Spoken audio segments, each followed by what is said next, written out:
Bom dia, povo abençoado de Jesus, né? Vamos para mais um estudo, então. Ezequiel, capítulo 31 ao capítulo 33, e ele começa falando sobre o faraó, rei do Egito. Eles iam buscar socorro no faraó, né, contra o império assírio, e agora o império babilônico. Deus vai destruir o Egito também, usando Nabucodonosor, lembrando que ele chamou Nabucodonosor de meu servo. E o Egito foi um império de muita soberba, de muito poder. O faraó, o nome faraó significa casa grande, aquele que mora na casa grande. O faraó conquistou a Etiópia e passou a ser senhor dos dois reinos. E Israel, um estado menor, buscava socorro no faraó, né? E Deus falou que vai cair tanto o ajudado quanto aquele que pediu ajuda. É que a soberba precede a ruína e a altivez de espírito a queda. E Deus também vai abater as soberbas das nações de hoje, né? Todo joelho vai ter que se dobrar e toda língua vai ter que confessar que Jesus Cristo é o Senhor. Leia Filipenses capítulo 2, verso 9. Deus está executando juízo em todas as nações por causa da sua idolatria, porque trocaram o Senhor por aquilo que não é nada, e ele começa pela casa dele, espalha para todas as nações, e para isso ele usa uma nação ímpia, usa Nabucodonosor, do qual ele chama de meu servo. Pois em Zacarias também diz que o Senhor suscitará na terra um pastor, que não cuidará da que está morrendo, não curará a ferida, mas arrancará a carne das gordas e lhes comerá até as unhas. Esse é o anticristo que vai surgir como vara para as nações. Então Deus fala aí o juízo que ele vai executar no Egito, na época de Ezequiel, de destruir aquela nação que se alinhava de ter um rei Deus. O faraó sempre foi um filho de alguma divindade. Ramsés, por exemplo, é filho do sol. Então é uma repetição a história da humanidade, né? Os políticos hoje, meia dúzia, mandam num país inteiro como o Brasil, fazem leis absurdas, né? E usurpam o trono e ganham no tiro, na corrupção, na maldade, no amor ao dinheiro.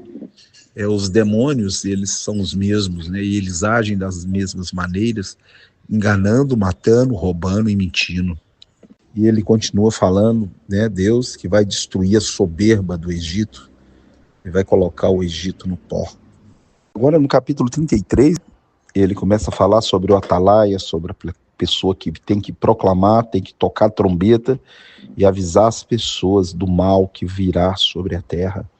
Ele fala que quando você vê o ímpio e não avisar o ímpio para se converter da sua maldade e aquele ímpio morrer, Deus vai pedir o sangue daquele ímpio da sua mão. Mas se você avisar aquele ímpio e ele não quiser seguir o caminho e não quiser se converter da sua maldade, aquele ímpio morrerá no seu pecado, mas tu salvaste a tua alma.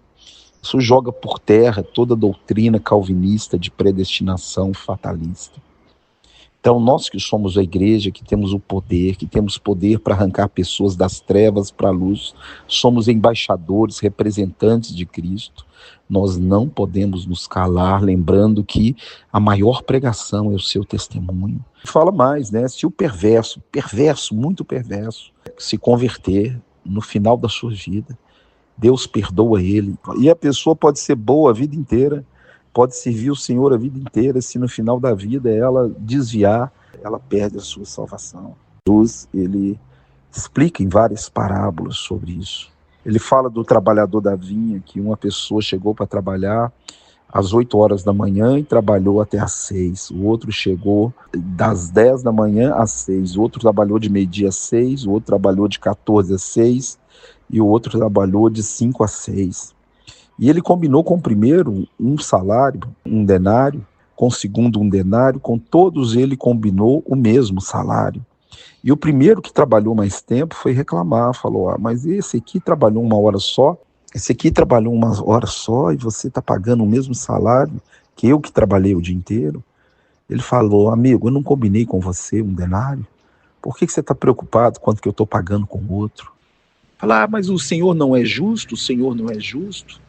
Deixa eu te falar, o preço do pecado é a morte, que nós temos que levantar como atalaias nessa terra, proclamar a salvação. Jesus Cristo ofereceu o pão vivo, Jesus, para todas as pessoas. Não devemos ser juízes daqueles que são do mundo, mas levar a salvação de Deus para o mundo. O mundo jaz no maligno e o mundo precisa da luz, o mundo precisa de salvação, e Deus te levantou na sua casa como atalaia. Leia esse texto para proclamar as virtudes daquele que vos chamou das trevas para a luz. Não perca mais tempo, não perca tempo, porque o tempo está acabando, estamos chegando no fim. E se uma pessoa não se converter do seu mau caminho, a parte que cabe a ela é o lago de fogo, não tem jeitinho. Hoje, a melhor opção é arrepender, é voltar para o caminho estreito, é pedir perdão a Deus. Ezequiel 33. Ele não mudou, ele é o mesmo ontem, hoje e eternamente. Leia 2 Timóteo capítulo 4, quando o apóstolo Paulo convoca você a pregar o evangelho a tempo e fora de tempo. Seja um atalaia.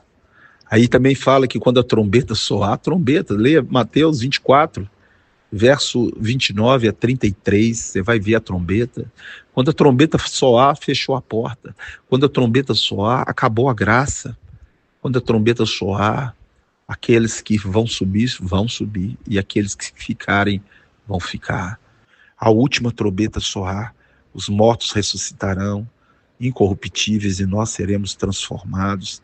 Estaremos para sempre com o Senhor. Que Deus te abençoe e te guarde. Um grande abraço, fica na paz. Em nome de Jesus.